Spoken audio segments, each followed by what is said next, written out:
በአዲስ አበባ ከተማ በአዲስ ከተማ ክፍለ ከተማ በማህበር ተደራጅተው በንግድ ስራ ላይ ተሰማርተው የነበሩ ነጋዴዎች ለልማት በሚል የንግድ ሱቃቸው እንደፈረሰባቸውና ምትክ ሊሰጠን አልቻለም ሲሉ ቅሬታ አቀረቡ። የአዲስ ከተማ ክፍለ ከተማ በበኩሉ ካሳም ሆነ የሚገባውን ሁሉ የማደርገው በአሁኑ የአሰራር ስርዓት የምከፍለው ለቤቶች እንጂ ለሶስተኛ ወገን የምሰጠውም የምከፍለውም የለኝም ሲል መልሷል። የጊዜ ገበያ በሚል ስያሜ የተደራጁ ነጋዴዎች ወይንም ባለ አክሲዮኖች 55 እንደሆኑና የንግድ ሱቃቸው ከፈረሰ ከ10 ዓመት በላይ እንደሆናቸውም ሰምተናል። በወቅቱ ክፍለ ከተማው ቦታው ለመንገድ ማስፋፊያ ይፈልጋል ብሏቸው እንዲነሱና ሌላ ተቀያሪ ቦታ እንደሚሰጣቸው ቃል ገብቶላቸው እንደነበር ቅሬታ አቅራቢዎቹ ያስረዳሉ። እነዚህ የልማት ተነሺዎች የቀድሞ ኪራይ ቤት ያሁኑ የፌዴራል ቤቶች ኮርፖሬሽን የሚያስተዳድረውና የቀበሌ ቤቶች ሱቆች የነበራቸው እንደሆኑም ተናግረዋል። ይህ ሲሆን በጊዜው ለአንድ ግለሰብ 25 ካሬ ሜትር በአጠቃላይ ለባለ አክሲዮኖቹ ደግሞ 1375 ካሬ ሜትር ቦታ እንደሚሰጣቸው የማስተማመኛ ደብዳቤ እንደተሰጣቸውም ነግረውናል። ይህ ሁሉ ሆኖ በህጉና አስፈላጊውን ሁሉ አድርገን ቃል የተገባልን ቦታ ይሰጠን ብለን ብንጠይቅ አዲስ መመሪያ ወጥቷል፣ የሚሰጣችሁና የሚገባችሁ ቦታ የለም ተብለናል ሲሉ ቅሬታ አቅራቢዎቹ ያስረዳሉ። ለእያንዳንዳችን ይሰጣቸዋል ተብሎ ቃል የገባልን መንግስት ሲፈርስብን 25 ካሬ ሜትር እንዲሰጠን ፕሮሚሲንግ ሌተር የመተማመኛ ደብዳቤ ተሰጥቶናል። እንደማንኛውም የልማት ተነሽ በዚህ ሁኔታ ውስጥ እያንዳንዱ ስራ አስኪያጅ እያንዳንዱ ከክፍለ ከተማ እስከ አዲስ አበባ አስተዳደር ያለ ባለስልጣን ሲያመላልሱን ቆይተው አሁን የመጣው አዲሱ ነገር ደግሞ ምንድነው? ለቤቶች ኤጀንሲ ወይም የኪራይ ቤት ተነሺ ለነበራችሁ ሰዎች ቅያሪ አንሰጥም፣ አዲስ መመሪያ መጣል፣ የምናስተዳድረው ወይም ቅያሪ የምንሰጠው እኛ ለቀበሌ ተነሺዎች ብቻ ነው የሚል ነገር አመጡ። ይሄ መመሪያ የወጣው እነሱ እንደሚነግሩን 2014 አካባቢ ነው፣ ተግባራዊ የሆነው ቅርብ ጊዜ ነው። 2007 8 9 ጀምሮ የፈረሰብን ሰዎች ለ8 9 10 ዓመታት በየቢሮ ፋይላችን ተከማችቶ ስንመላለስ ያላስተናገደን ተቋም አሁን መመሪያ ሲወጣ ግን መመሪያ ወጣ በሚል ግን አቆመውናል። ያ ሁሉ ዓመት ያልተስተናገድንበት ምክንያት ምንድነው? እኛ ኤቭሪ ዊክ ኤቭሪ መንዝ ኤቭሪ ዴይ አምጡ የምንባለውን ዶክመንት ሁላ ደጋግመን እስኪሰለቻቸው ድረስ እያንዳንዱ ዶክመንት አምጡ ሲሉን፣ ኃላፊ ሲቀይር ዶክመንት አምጡ ሲሉን ስንሄድ በዚህ መልኩ እስኪሰለቻቸው ድረስ 10 11 ዓመት ይሄው እየተንከራተተን ነው። አሁን ግን የኪራይ ቤቶችን አንሰጥም የሚል ነገር ላይ መጡ። መመሪያ ወደፊት እንጂ ወደ ኋላ አይሰራም። እኛ ሲገባን ምን አድርጎ ነው የሚሉን? እኛ ወደ ማን ነው የምንሄደው? የትኛውን የመንግስት አካል ነው የምንጠይቀው? እኛንስ እንደዚህ ጋይቶ እነዚህ ሰዎች እኮ ተበድለዋል ብሎ የሚሰማን አካል ማን ነው? መንግስት መተማመኛ ደብዳቤ ሰጥቶናል 25 ካሬ ሜትር። ስንነሳ ደግሞ ከ3 ወር እስከ 6 ወር እጃችሁ ላይ ይደርሳል ብሎ መተማመኛ ደብዳቤ ወስደን ያን ሁሉ ከ10 ዓመት በላይ ነው እንግዲህ የፈጀ ነው። ስንመላለስ በየቢሮ በየምን ብዙ ነገር ነው የሚጠይቁት። ለኛ ምንም ትኩረትም የላቸውም። ገና ሲያዩን ተነስተው ነው የሚሄዱት፣ ወይም ተመለሱ ስብሰባ ላይ ነን እንደዚህ ነው ብዙ ምክንያቶች ነው የሚያቀርቡትና እኛ ከሌላው የተለየን ነገር ምንም ነገር የለም።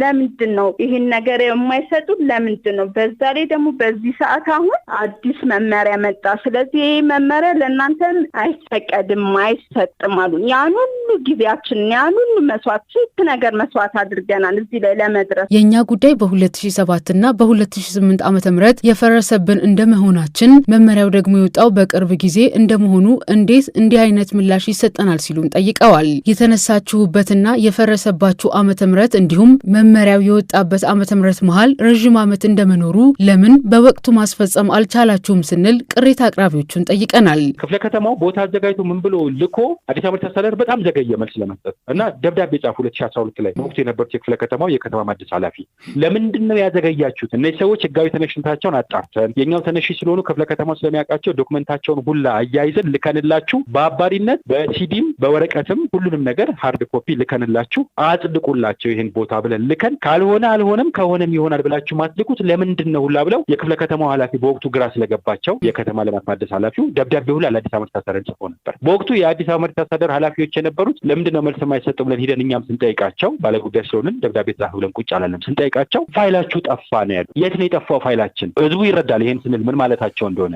ፋይላችን በአጋጣሚ እንዳለ አውቀናል፣ ግን በቃ ጠፋ አሉን በወቅቱ የነበሩት ኃላፊ። የት ነው የጠፋው?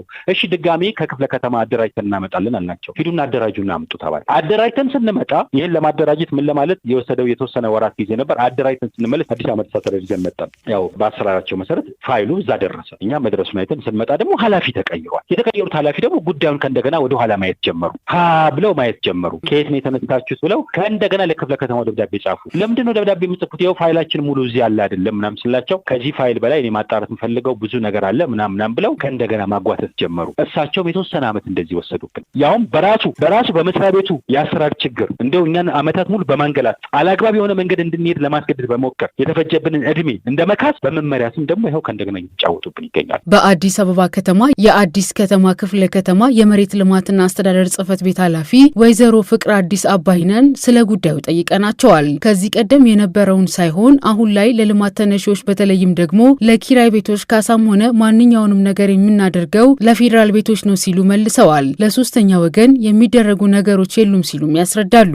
ተዛሪፍ እንደሚሰራ አላውቅም። አሁን ላይ ግን እየተሰራ ያለው ካረንትሊ የኪራይ ቤት ኦልሬዲ ለነሱ ካሳ ይከፈላል። ለመንግስት ለፌዴራል ቤቶች ማለት ነው። እኛ የምንከፍለው ለቤቶች ነው፣ ለፌዴራል ቤቶች ኮርፖሬሽን ነው እንጂ ለተከራዩ አይደለም። ካርታም ያላቸውም ከኛ ጋር ይዞታም ያላቸው ፌዴራል ቤቶች ኮርፖሬሽን ነው ማለት ነው እንጂ ተከራዮች አይደሉም ማለት ነው። ስለዚህ ለተከራዮች ለሶስተኛ ወገን ምንም አይነት ካሳ ምትክን አንሰጥም ማለት ነው። የፌዴራል ቤቶች ኮርፖሬሽን በበኩሉ የንግድ ቤቶቹን የምናስተናግድበት ምንም አይነት መመሪያ የለም ሲል ነግሮናል። ይህንን መመለስ የሚችለው የከተማ አስተዳደሩ ራሱ ባወጣው መመሪያ ነው ሲሉ የነገሩን የፌዴራል ቤቶች ኮርፖሬሽን የኮሚኒኬሽን ኃላፊ የሆኑት አቶ አማኑኤል አያሌው ናቸው። በተለይ ከ2010 በኋላ ከከተማ አስተዳደሩ ጋር በደንብ በቅርበት እየሰራን ነው። በልማት የሚፈርስባቸው በተለይ መኖሪያ ቤት በእኛም በመመሪያም የተቀመጠ ስለሆነ ኮንዶሚኒየም እየተሰጡ ነው። የንግድ ቤት ደግሞ እኛ ጋር ምንም የተቀመጠ መመሪያ የለም። ፈረሰ ምንም የምናስተናግድበት መመሪያ የለም። ስለዚህ አጠቃላይ እንደዚህ አይነት ጥያቄዎች የሚያስተናግደው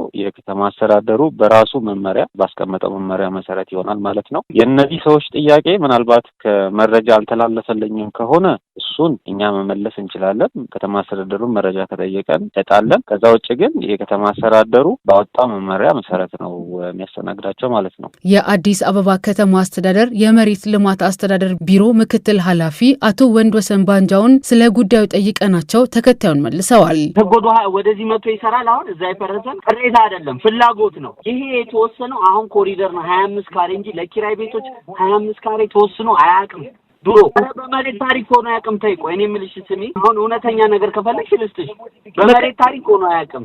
ምንም ቢሮክራሲ የለውም። መመሪያው በዛ ጊዜ አይልም። አሁን ነው ያለው መመሪያው። በቃ እንደዚህ ነው። ከዚህ ቀደም በማህበር ተደራጅተው ስራቸውን ሲከውኑ የነበሩ እነዚህ ቅሬታ አቅራቢዎች ዛሬም ቢሆን የሚመለከተው ሁሉ ምላሽ እንዲሰጠን ሲሉ ጠይቀዋል። በዚህም ምክንያት ለከፋ ችግር ተጋልጠናልም ይላሉ። ቤተሰብ ይበተናል። ከኛ መሀል ብዙ ቤተሰብ አስተዳዳሪ አለ። እናት አባቶች አሉ። ተማሪ ልጆች ያሉበት ቤተሰብ ነው። እነዛ ልጆች ተበትነዋል፣ ጎዳና ወጥተዋል። አሁን እነዚህ ልጆች ዞሮ የመንግስት ዳን እኛ እንደ ሀገርም ሆነ እንደ ህዝብ እየታየን አይደለም። ማንን መጠየቅ እንዳለብን ግራ ገብቶናል። አስተዳደሩም ጋር ስንሄድ የሚሰጠን ምላሽ የተለያየ ነው። ግራ ስለገባን የተለያየ ነገሮች መፍትሄ ይሰጣል፣ ምላሽ ይሰጣል። እኛ ጋር ግን ሲሆን ሁሉም ነገር መልስ የለውም። ማንን ነው መጠየቅ?